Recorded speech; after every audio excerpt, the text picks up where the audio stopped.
Apocalipsis capítulo 1, versículos del 1 hasta el versículo 8.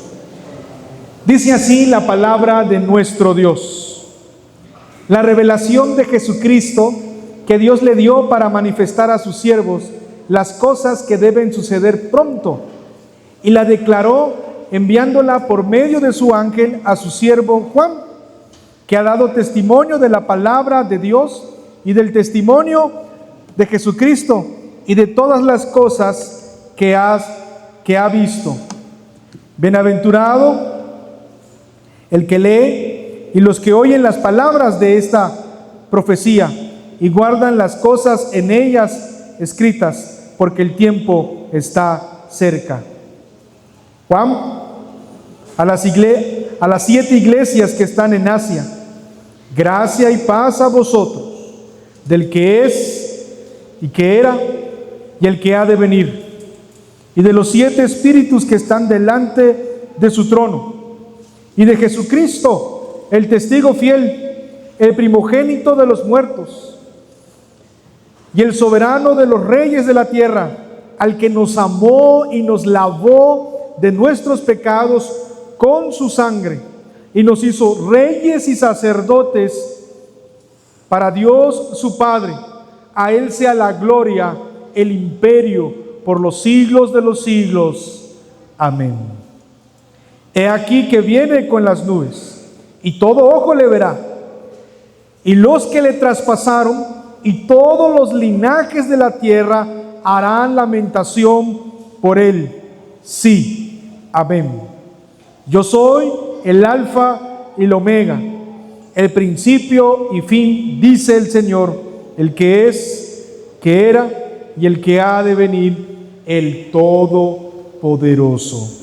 Versículo 4 dice de la siguiente manera: Juan, a las 7 iglesias en Asia, que están en Asia, gracia y paz a vosotros, del que es y que era y que ha de venir, y de los 7 espíritus que están delante de su trono.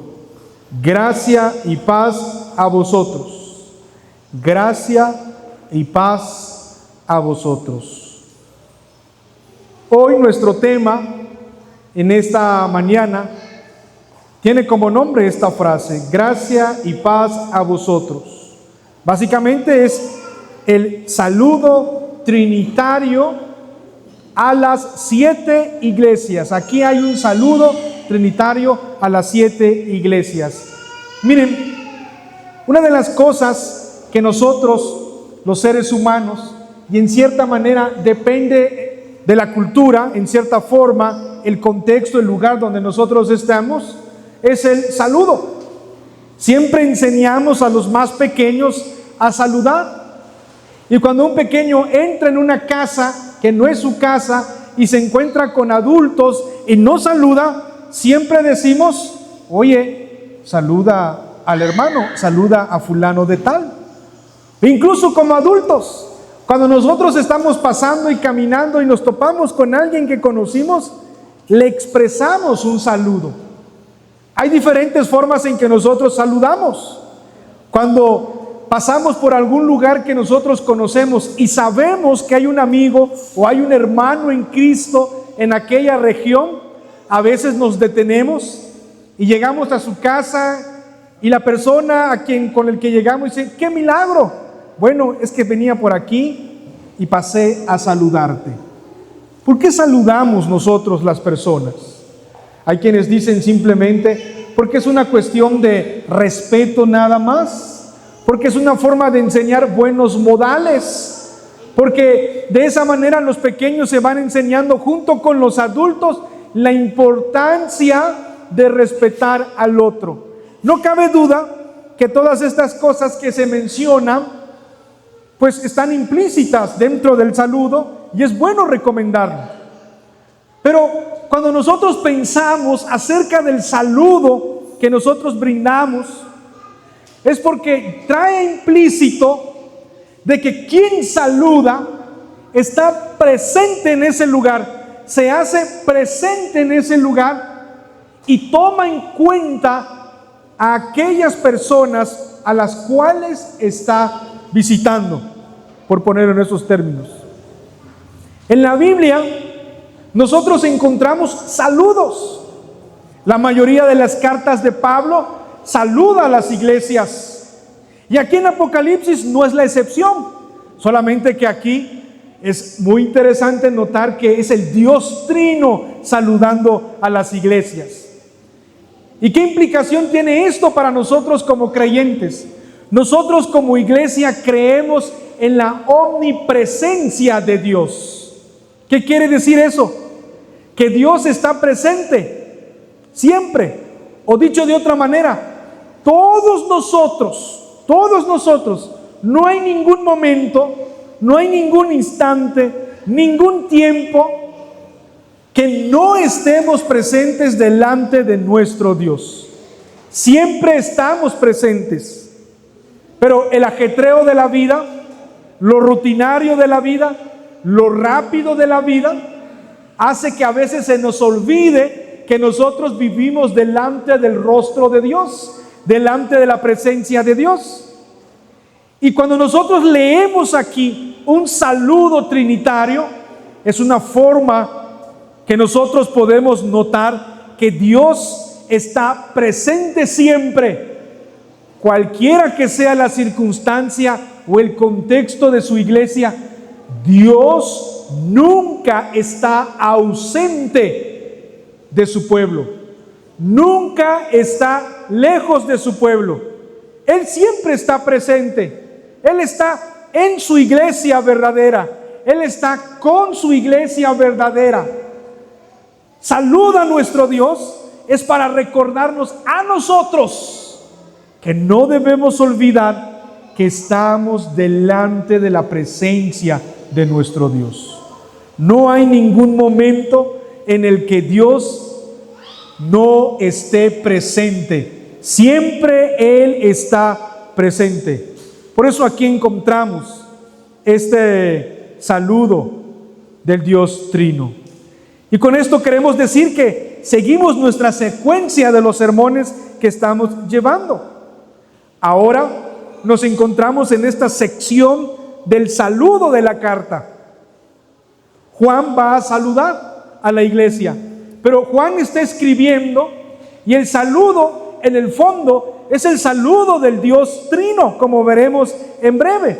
Se hablan de las 7 iglesias, una forma de hacer patente que se dirige a todas las iglesias de todos los tiempos, el Señor saludando a su iglesia. Quiere decir que a nosotros también nos está saludando nuestro buen Dios.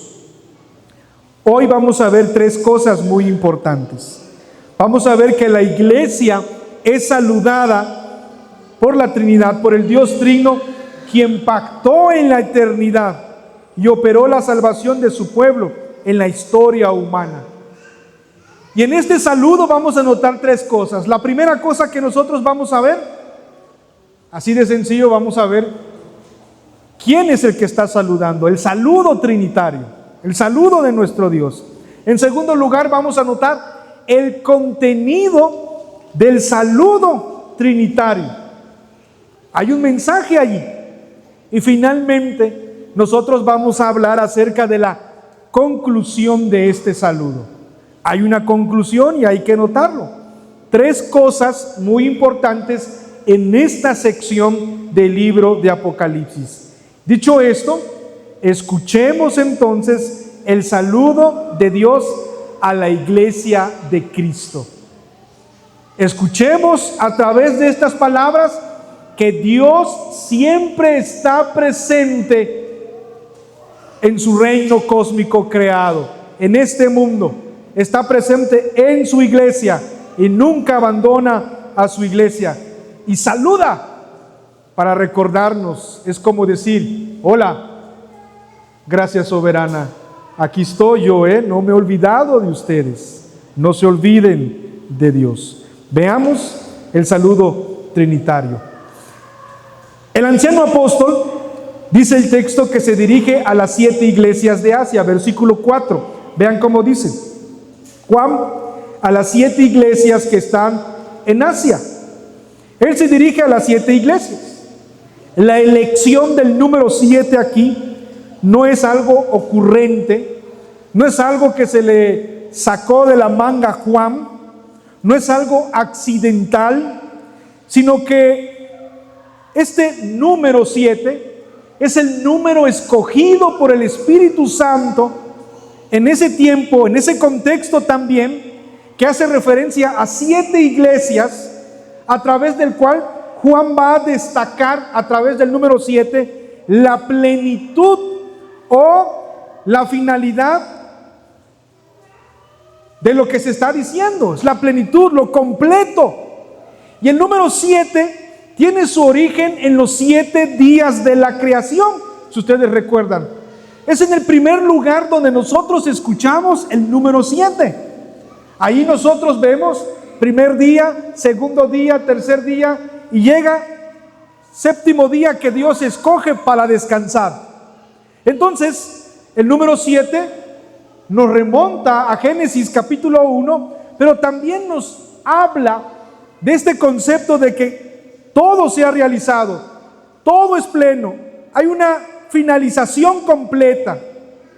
Esta idea corre por todo el Antiguo Testamento, el número 7. Y el número 7 va a significar en este sentido una acción completa, íntegra. Por ejemplo, en Levítico capítulo 4, versículo 6 en adelante, ahí nosotros notamos que se rocía la sangre 7 veces. Y eso significa algo completo, algo completo. De igual modo, las festividades que se celebraban en el Antiguo Testamento tenían que ver con 7 días. El periodo de limpieza, 7 días. El número 7 entonces significa plenitud. Cuando Juan dice a las 7 iglesias que están en Asia, el número 7 entonces representa la plenitud de las iglesias de Cristo. En otras palabras, está hablando de la iglesia universal. La iglesia es resaltado constantemente en estas visiones. Nos hace pensar entonces de que nosotros que conformamos parte de la iglesia no somos los únicos. Aquí somos una iglesia local, pensando en este sentido en la universalidad de la iglesia. Por eso estamos viendo que Juan, cuando menciona el número 7, hace referencia a este concepto universal, lo completo de las iglesias. Esta naturaleza universal de las iglesias se va a estar siempre resaltando en Apocalipsis.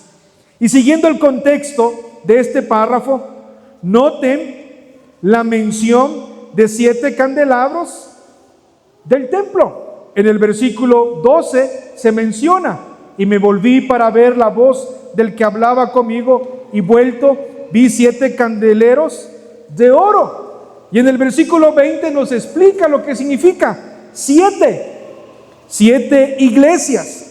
La iglesia siempre está presente, y esto es vital para nosotros, porque el mensaje que se está dando aquí tiene que ver también con nosotros, la iglesia, y es una forma de recordarnos a nosotros que esta iglesia local forma parte de la iglesia completa de nuestro Señor Jesucristo.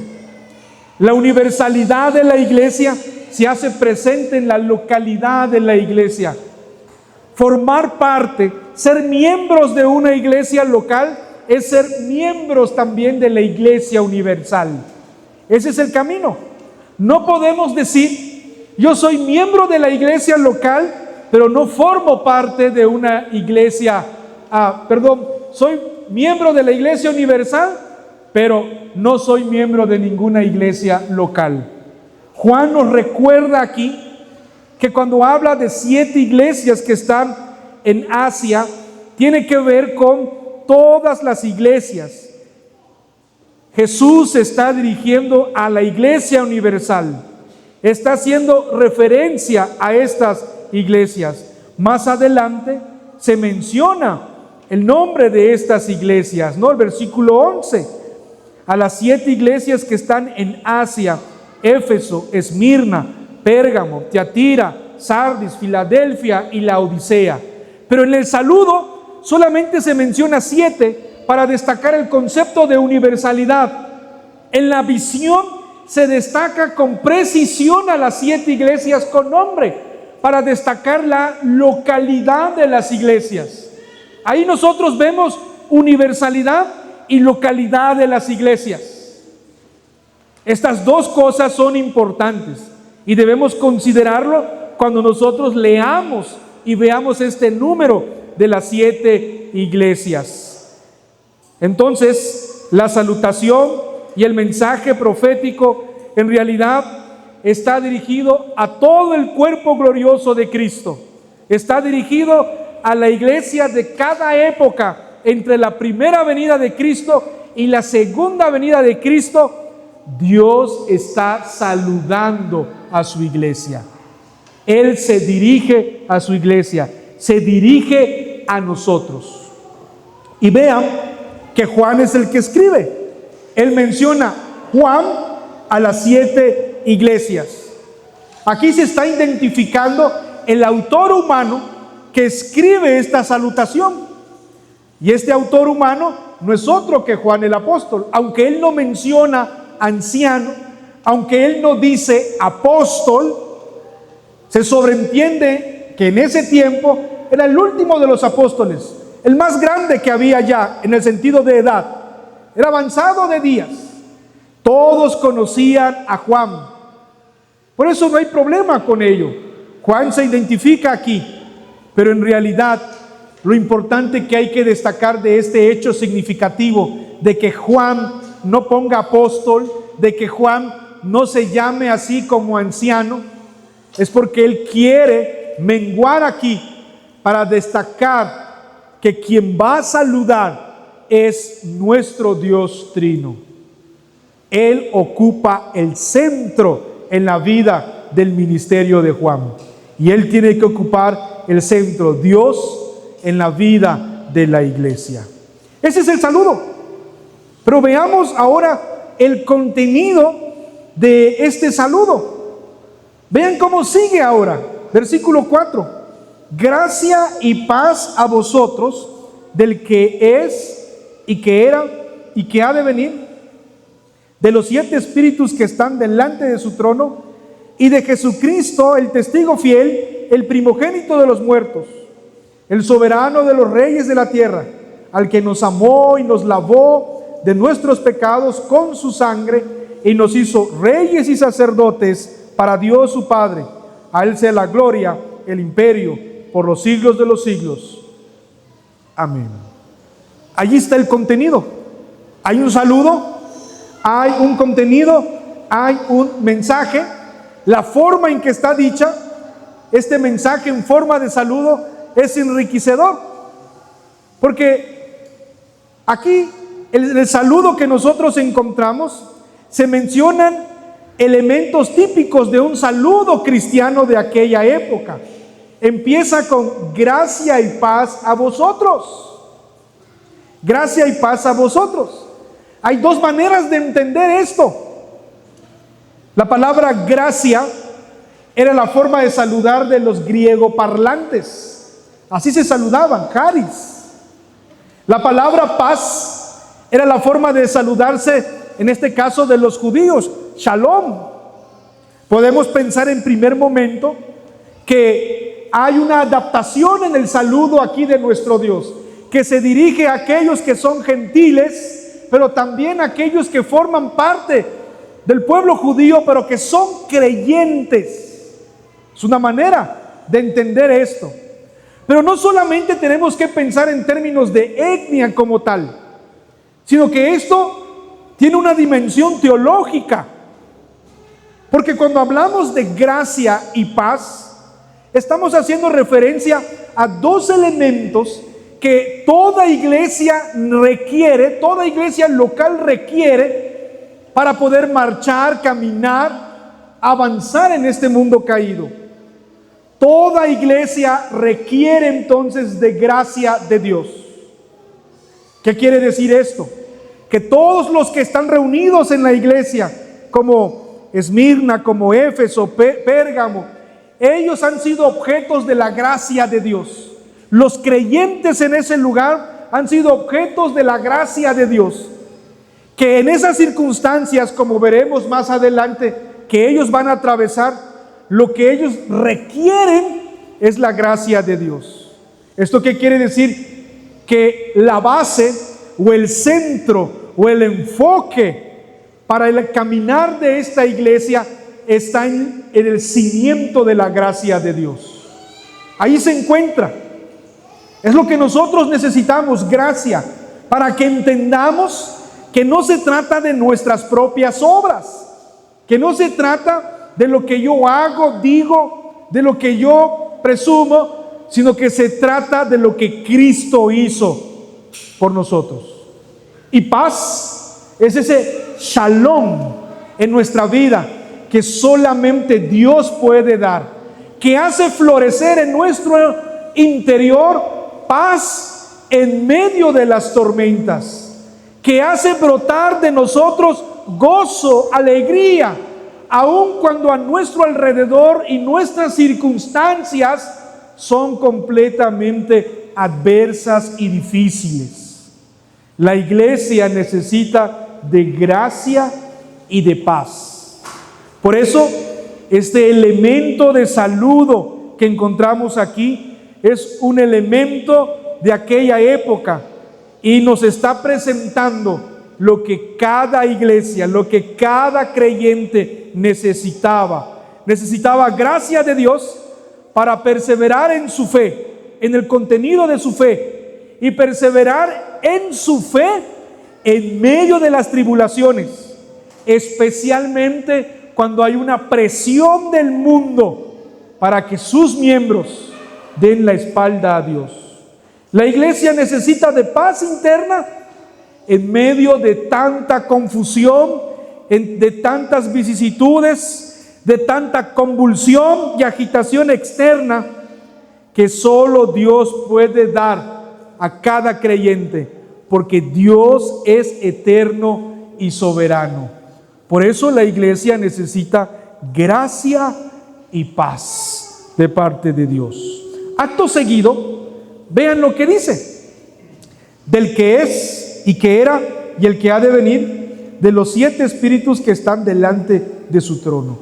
Esta gracia y esta paz que se da proviene de nuestro Dios, porque lo dice: del que es y que era y el que ha de venir. ¿Quién es este? Aquí se está identificando fuertemente la identidad del Padre. El Padre está saludando a la iglesia. Miren entonces que el saludo que nosotros estamos presenciando aquí con estas palabras, el que es y que era y el que ha de venir, nos está presentando una óptica de quién es nuestro Dios. Es el eterno, y que Él está en control de la historia. Que Él se presente de esta forma. Aquí nosotros tenemos una cláusula triple que refleja el Antiguo Testamento, sobre todo Éxodo capítulo 3 versículo 14. ¿Se acuerdan? Cuando Moisés es llamado para liberar a su pueblo de Egipto, Moisés pregunta, ellos van a decir: ¿quién me envía? ¿Qué debo decir? ¿Qué les dice Dios? Yo soy el que soy. También puede traducirse como yo soy el que estoy. Hay diferentes formas en que puede traducirse esta parte. Aquí encontramos un eco de eso, del que es, del que era y del que ha de venir, un reflejo. Y aquí estamos viendo descripciones dobles y temporales. Y de esta manera nosotros empezamos a pensar verdaderamente en nuestro Dios. En el saludo se identifica a Dios, se autorrevela a Dios como el eterno, como aquel que controla la historia, como aquel que dirige la historia. Dios, en este sentido, no solamente se está presentando al principio, a la mitad y al final de la historia, sino que está subrayando esta expresión, el señorío de Dios. Esto es lo que nosotros debemos tener presente. Está recalcando esta manera de escribir que Él es el Señor, que Él tiene el control, que Él tiene la autoridad y que Él está presente en la historia, y por lo tal Él puede liberar a su pueblo, como lo hizo con Egipto en Éxodo capítulo 3 cuando se presentó con Moisés. Aquí el saludo trae a nuestra memoria eso. Si nos recuerda entonces el pasado en Éxodo, aquí nos está recordando que nosotros todavía estamos peregrinando en este mundo, y que así como Dios liberó a su pueblo de Egipto como el que es el gran yo soy, aquí también se presenta de la misma manera en este saludo. Él es el gran yo soy, el que nos puede sacar por completo, y lo ha hecho ya con la preciosa sangre de nuestro Señor Jesucristo, y lo sigue haciendo, porque nuestro Dios sabe que estamos en un mundo caído, y como veremos más adelante, Babilonia, Egipto, todos los enemigos de Dios en este mundo están contra la iglesia. Es como decir, mira, yo conozco tus aflicciones, pero recuerda que soy el gran yo soy, y Dios está al pendiente de su iglesia. Toda esta expresión expuesta brinda aquí, o debe desarrollar en nosotros, la confianza que nosotros debemos tener acerca de nuestro Dios, porque Él guía a su iglesia, nos hace pasar por pruebas, fortalece nuestra fe como iglesia, y salimos triunfantes, porque Él es el gran yo soy. Aquí se presenta el Padre. Por eso dice, mi gracia y paz sobre ustedes. Ahí está la eficacia de este saludo. Versículo 4 dice, y de los 7 espíritus que están delante de su trono. Aquí se menciona 7 espíritus que están delante de su trono. La referencia aquí, nosotros podemos decir, es obvia. Está haciendo referencia al Espíritu Santo. Y nuevamente, el número 7 que se menciona aquí representa plenitud, porque es el Espíritu Santo quien va a aplicar la gracia y la paz en los creyentes, para que nosotros como creyentes, como cristianos, podamos obedecer esta palabra profética que se está revelando, para que nosotros seamos fieles en nuestra tarea. Es por su gracia y por su paz que nosotros podemos en verdad ser fieles. Es por la aplicación del Espíritu Santo en nuestro corazón de estas palabras que nosotros podemos avanzar, caminar como tal. Nosotros estamos pensando más en los números. Cuando nosotros vemos los números, medimos el éxito por los números. O a veces también nosotros medimos el éxito por la conducta como tal. Pero el hecho de que se mencione aquí al Espíritu Santo es para recordarnos a nosotros el hecho de que nuestra tarea tiene que ver con fidelidad a Dios. Esa es nuestra tarea, ser fieles a Dios. Pero ser fieles a Dios no es posible por nosotros mismos. Necesitamos de la operación del Espíritu Santo, quien verdaderamente plasma en nuestro corazón esta gracia y esta paz. Esta gracia que fortalece nuestra fe en medio de las tribulaciones. Esta paz que nos da tranquilidad a nosotros en medio de tanta convulsión en este mundo. Por eso nosotros podemos ser fieles a nuestro Dios. Podemos caminar aquí. Los lectores oyentes de aquella época requerían entonces de esa gracia divina para mantenerse en la fe y no abandonar su fe. Dios puede dar en medio de tanta confusión, pruebas y luchas cotidianas,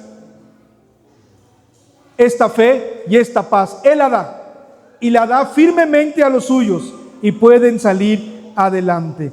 Pero esta expresión que aparece aquí a los 7 y de los 7 espíritus que están delante de su trono es una alusión al Antiguo Testamento. Así como la primera nos recordaba Éxodo, aquí nos recuerda Zacarías capítulo 4. Zacarías capítulo 4 del versículo 2 al versículo 10. Allí es donde se mencionan 7 lámparas. Y esas 7 lámparas representan un espíritu que trae gracia para construir un nuevo templo. Observen que el texto indica que esas lámparas están montadas sobre un candelabro en Zacarías. Si ustedes van allí en Zacarías. Y después aquí, en la visión del Hijo, hay 7 candeleros de oro. Identifica entonces las 7 lámparas como los 7 espíritus de Dios. Entonces, el sentido de esta expresión es que el Espíritu Santo es el que da poder a los creyentes para convertir esto que nosotros estamos haciendo aquí en el nuevo templo de Dios, donde Él hace su habitación, y de los 7 espíritus que están delante de su trono. Juan está diciendo a las iglesias del primer siglo: miren, hermanos, el saludo también es de los 7 espíritus que están delante de su trono. Es una forma de decirles: lo que ustedes son hoy como iglesia, lo son por el Espíritu Santo. Son el nuevo templo de Dios. La habitación de Dios en el Antiguo Testamento era un tabernáculo, era el templo. Esto que nosotros llamamos templo es el lugar donde nos reunimos.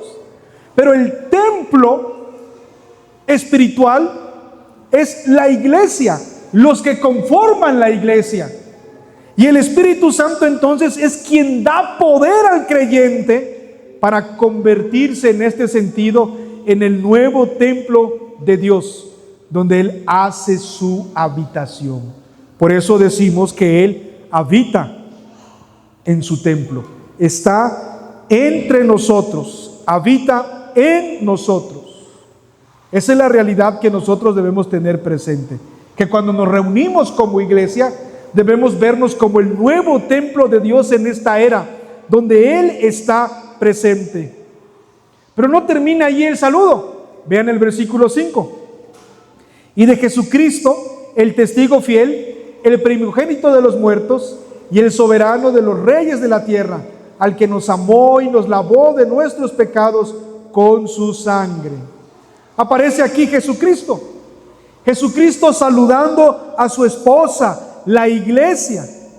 El texto lo describe como el testigo fiel, como el primogénito de los muertos, el soberano de los reyes de la tierra.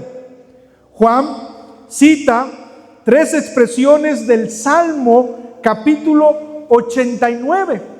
Está citando el Salmo 89, versículos 27, 37, en donde se habla de un rey que domina a sus enemigos y cuya simiente, dice ese salmo, se sentará en el trono para siempre. Igualmente, la palabra primogénito que aquí se menciona en el texto, el primogénito de los muertos, identificado también en el Salmo, identifica claramente como aquel que es soberano, aquel que es preeminente, que está sobre todo el cosmos creado. Después menciona que es el rey, el soberano de los reyes de la tierra, es el que está en control de todas las cosas. Él es el que dirige todas las cosas. Aun cuando nosotros veamos que gobiernos anticristianos estén en nuestros países o en otros países, pareciera que las cosas están perdidas, pero Dios está en control de todas las cosas. Nada se le escapa del control de Dios. Él dirige la historia y Él se presenta de esta forma, recordándonos que Él es verdaderamente el Rey. Pero cuando se presenta de esta manera, al que nos amó y nos lavó de nuestros pecados con su sangre, es una forma también de recordarnos a nosotros que Él es quien inauguró la nueva era. Los postreros tiempos son los tiempos que nosotros estamos viviendo. Él domina sobre todas las cosas, y su muerte y su resurrección es la entrada del reino de Dios. Él inaugura todas las cosas. Estamos en una nueva época donde nosotros podemos adorar y glorificar a nuestro Dios. Nos recuerda que su amor se expresa en este lavamiento de nuestros pecados con su sangre. Este rey fue victorioso con su muerte por su pueblo. Y esta es la inversión que vamos a encontrar en Apocalipsis. Porque la muerte de nuestro Señor Jesucristo es el inicio de su exaltación, porque Él resucita, como veremos más adelante.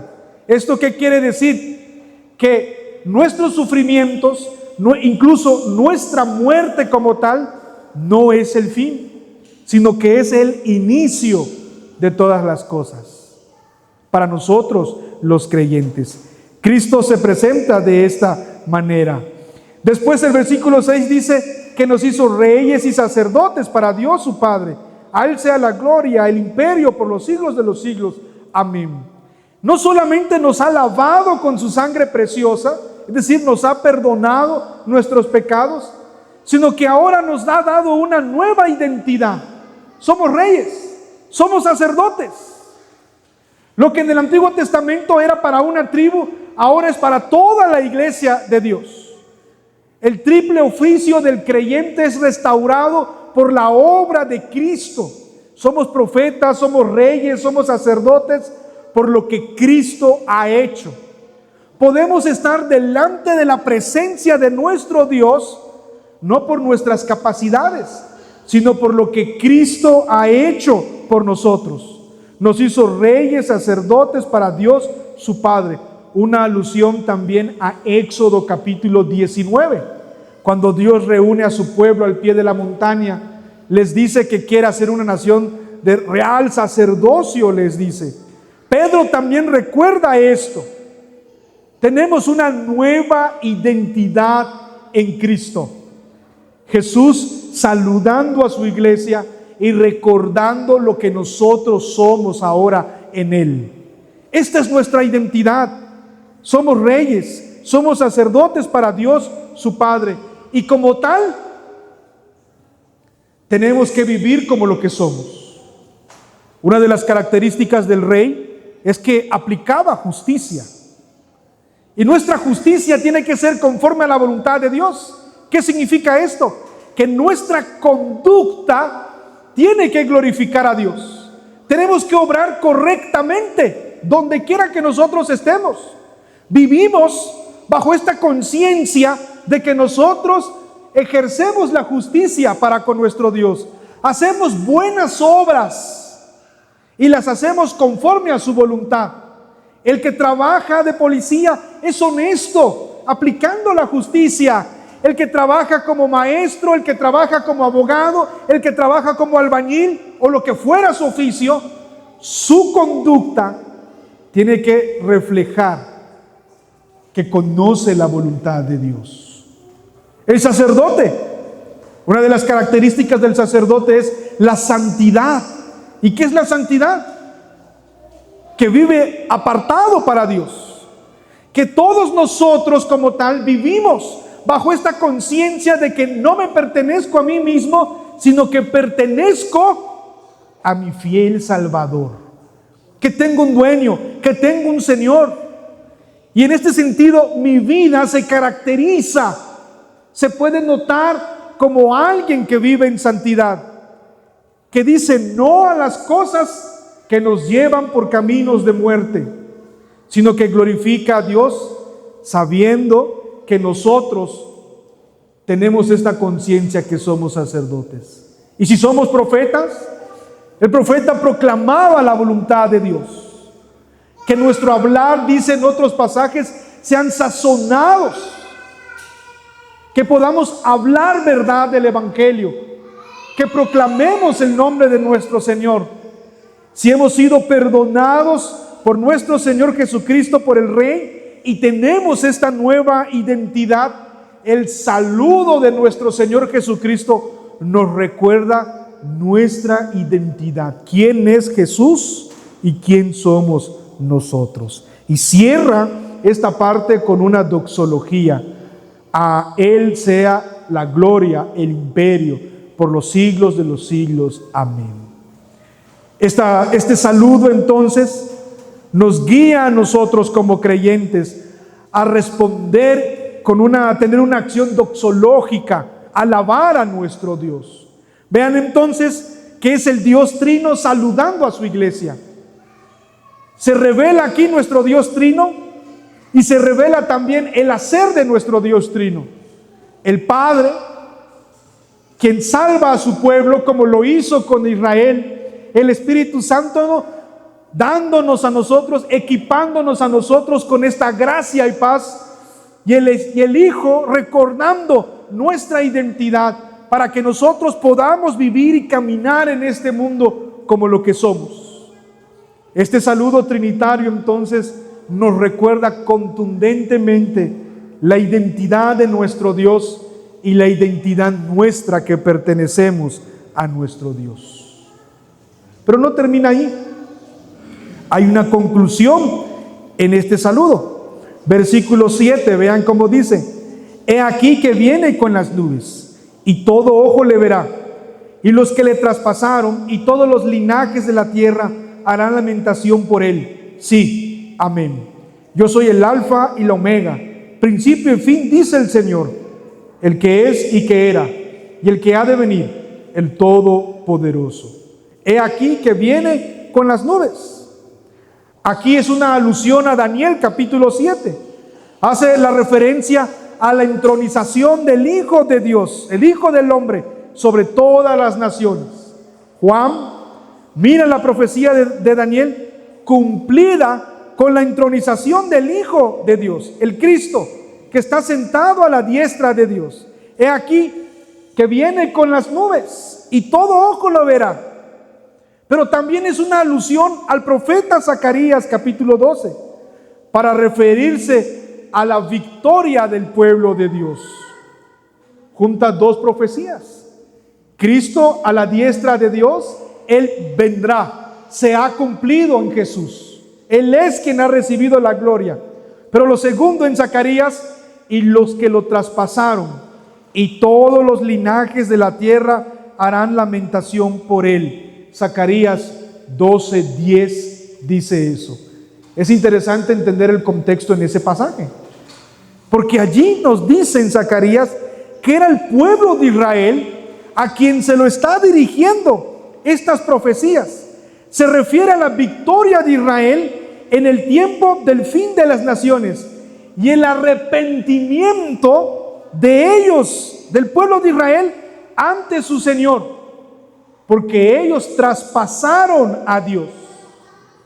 La idea que está comunicando aquí en Apocalipsis, que se universaliza este mensaje, es que nosotros, los gentiles aquí incluidos, cuando veamos que nuestro Señor venga, haremos lamentación por lo que nosotros hemos hecho, por lo que hicimos. Pero claro, nuestras lágrimas serán lágrimas de consuelo, porque sabemos que el Señor nos ha perdonado a nosotros en Cristo. Pero habrán otros que se lamentarán, que llorarán en verdad, y que a pesar de que ven a nuestro Señor, en vez de buscar arrepentimiento, simplemente despreciarán más a Dios. Incluso este pasaje es una alusión también a el Evangelio de Juan capítulo 19 y en Marcos 15. ¿Se acuerdan? De un soldado romano que traspasó el cuerpo de Cristo y después él dijo: verdaderamente este era el Hijo de Dios. Quizás se arrepintió, la Biblia no dice más acerca de él, pero es la misma idea, que reconoceremos a nuestro Dios, que reconocemos a nuestro Dios, y que cuando Él venga Habrá este llanto de alegría de parte de los creyentes, pero también habrá lamentación de aquellos que no reconocen al Señor, porque sabrán que su fin y su juicio ha llegado sobre ellos. Y después dice: yo soy el alfa y el omega, el principio y el fin, dice el Señor, el que es y el que era y el que ha de venir, el Todopoderoso. Él es el primero y el último. Todo lo que se encuentra entre estos dos pertenecen a Dios. No hay nada fuera de nuestro Dios. Él es, el que era y el que ha de venir, haciendo referencia a lo que vimos hace un momento. Y de esta manera cierra esta pinza, porque así empieza, ¿no? El que es, el que era y el que ha de venir, del versículo 4, y en el versículo 8 encontramos nuevamente estas expresiones. Jesús identificándose entonces como el Dios Todopoderoso, el que tiene en control de todas las cosas, el que está viniendo. Esa es la idea. No es que Él está allí de manera pasiva, viendo el reloj eterno para que cuando llegue la hora Él se presente. La idea en el texto bíblico es que Él constantemente está viniendo. Él está llegando. Y llegará el momento donde esta venida se intensifique aún más y lo veremos tal como Él es. Y termina con esta expresión: amén. Una forma de afirmar que es una realidad la venida de nuestro Señor. Pero, ¿qué aprendemos acerca de esta aplicación para con nosotros, la iglesia? No solamente es información, como hemos venido enseñando. No solamente es ver las conexiones con el Antiguo Testamento. Tiene aspectos importantes para nuestra vida. Una de las aplicaciones que nosotros encontramos de este saludo es que Juan el Anciano escribe y saluda a las 7 iglesias. Y como ya mencionamos, aquí se están refiriendo a la universalidad de la iglesia. El saludo enfatiza que tiene que enseñarnos a pensar nosotros en la localidad de la iglesia sin olvidar su universalidad. ¿Qué quiere decir esto? Que nosotros aquí, gracia soberana, no debemos pensar que somos los únicos que nos encontramos alabando al Señor. No debemos sentirnos como aquellos que ahora sí están flotando ya de tanta santidad y los otros no. Este saludo nos recuerda a nosotros que sí estamos aquí, que es parte de una localidad, pero que formamos parte de la universalidad de la iglesia completa.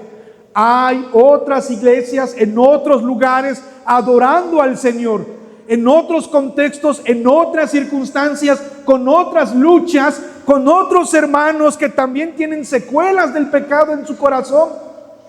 Nos recuerda este saludo nuestra realidad. Golpea nuestro orgullo como iglesia para no sentirnos mejor que otros. La tentación entre los creyentes es prender el televisor y ver una iglesia reformada, ¿no? Repleta de muchos hermanos, ¿no? Con gran coro, quizás con un grupo de alabanza, y uno dice: ay, cuánto quisiera yo eso allí, ¿no? O aquí en este lugar. El saludo nos recuerda a nosotros que nuestra tarea es ser fieles a Dios. Es nuestra fidelidad a Dios. Esa es nuestra tarea, que nosotros seamos fieles. El Señor saluda a su iglesia precisamente para recordarnos, por pequeña o grande que sea, Dios nos tiene presente y que nosotros como tal debemos pensar sí en la localidad y pensar a través en la universalidad de la iglesia, pensar hacia adentro y pensar hacia afuera. Implica entonces que como iglesia tenemos que aprender a ver hacia afuera también y no quedarnos hacia adentro. Y no tan solo mirar hacia afuera, sino pensar hacia adentro de la iglesia también. Porque no somos la única iglesia local que sufre, que adora y que somos el único pueblo fiel de Dios.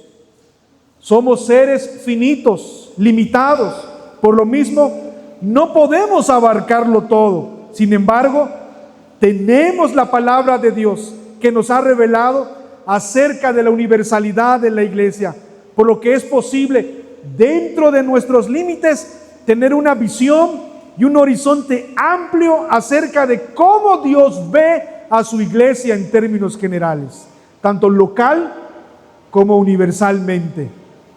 Esa es la visión que nosotros debemos tener como iglesia. El saludo, entonces, quita de nosotros estas cosas, estos ídolos de nuestro corazón, y nos recuerda que lo que el Señor está esperando de nosotros es fidelidad, obediencia a su voluntad. También otra forma de aplicar este saludo es que nosotros tenemos que recordar que tenemos una identidad, que nosotros como iglesia no somos cualquier iglesia. Somos una iglesia que ha sido comprado por la sangre de nuestro Señor Jesucristo. Somos una iglesia que tenemos una identidad de reyes, profetas y sacerdotes. Y esto no solamente debe colocarnos en un timbre de orgullo, porque a veces se queda solamente en ello, sino lo que debe ser un timbre de orgullo, como dice Pablo, es la cruz de Cristo. Que nosotros cada día morimos a nosotros mismos, mortificamos el pecado para que su justicia, para que la santidad, para que el conocimiento de Dios sea expresado a través de nosotros como instrumentos en las manos de Dios. Eso es lo que nosotros tenemos que hacer como iglesia. Nosotros nos preguntamos, ¿cuál es nuestra tarea como miembros de la iglesia? Es simple. Somos instrumentos en las manos de Dios, a través de las cuales el Evangelio obra en nosotros y a través de nosotros, para que nosotros manifestemos al mundo santidad, para que el mundo vea que nosotros no somos como el mundo, para que nosotros manifestemos la justicia. Nuestro comportamiento es distinto al comportamiento del mundo, para que el mundo vea que hay sabiduría en nosotros, y sabiduría de lo alto, no del mundo. Esa es nuestra tarea como iglesia. Por eso el saludo nos recuerda nuestra identidad. Donde quiera que tú camines, donde quiera que tú estés, manifiesta la justicia, la santidad y la sabiduría, el conocimiento de Dios. Porque si tú crees que solamente es venir a la iglesia y aprendernos de memoria versículos y ganar una Biblia aquí, pero en el trabajo no vivimos en santidad, no mostramos justicia de Dios y no mostramos conocimiento de Dios, estamos viviendo equivocadamente. Quizás usando máscaras, carátulas, lo que la Biblia llama ser hipócritas. El saludo nos recuerda entonces que tenemos que tener este comportamiento como creyentes. Además, otra forma de aplicarlo, las iglesias del siglo XXI gozamos del señorío de Dios, que el Espíritu está construyendo en nosotros el nuevo templo. Si como personas tenemos que mostrar justicia, conocimiento y santidad, la iglesia como un cuerpo, como el templo de Dios, tiene que ser testimonio en términos corporales también, de que es un templo santo de Dios, de que es la habitación santa de Dios, de que es el trono de Dios donde imparte justicia, media bendición para este mundo, pero que también es esta embajada de Dios para dar a conocer el mensaje de nuestro Dios. Hazte la pregunta: ¿esta iglesia local con tantos años que tiene es conocida en esta región por proclamar el Evangelio, por mostrar santidad como templo de Dios, por impartir y mediar bendición? ¿O solamente con el paso del tiempo vamos convirtiéndonos en un edificio más, donde un domingo más venimos a adorar al Señor? El saludo nos recuerda que nosotros como iglesia somos un organismo vivo. Como iglesia, como cuerpo, tenemos que caminar y no podemos ocultar lo que nosotros somos en la comunidad donde nosotros estamos, sino dar a conocer el nombre del Señor, la santidad y su justicia como este instrumento corporal de la iglesia. Dicho en términos metafóricos, piense de esta manera: si la iglesia es la esposa del Cordero, esta esposa del Cordero local modela en toda esta región santidad, justicia y conocimiento. Si no es así, en Cristo nosotros somos llamados al arrepentimiento, a recordar que Cristo viene por segunda vez como Rey de Reyes, a traer venganza para contra sus enemigos y recordarnos que nosotros pertenecemos a Él. Vengamos a Él en arrepentimiento fiel y demos la gloria, porque Él no olvida a su iglesia, nos tiene siempre presentes. Somos nosotros que por el ajetreo de la cotidianidad de nuestra vida, que nos olvidamos de nuestra responsabilidad como reyes, profetas y sacerdotes para con nuestro Dios santo. El saludo no es un saludo de cortesía. El saludo del Dios Trino no es un saludo de buena conducta. Es un saludo que nos dice: oigan, yo aquí estoy presente y aquí está mi saludo para con ustedes. ¿Quién somos y quién es Dios? Vamos.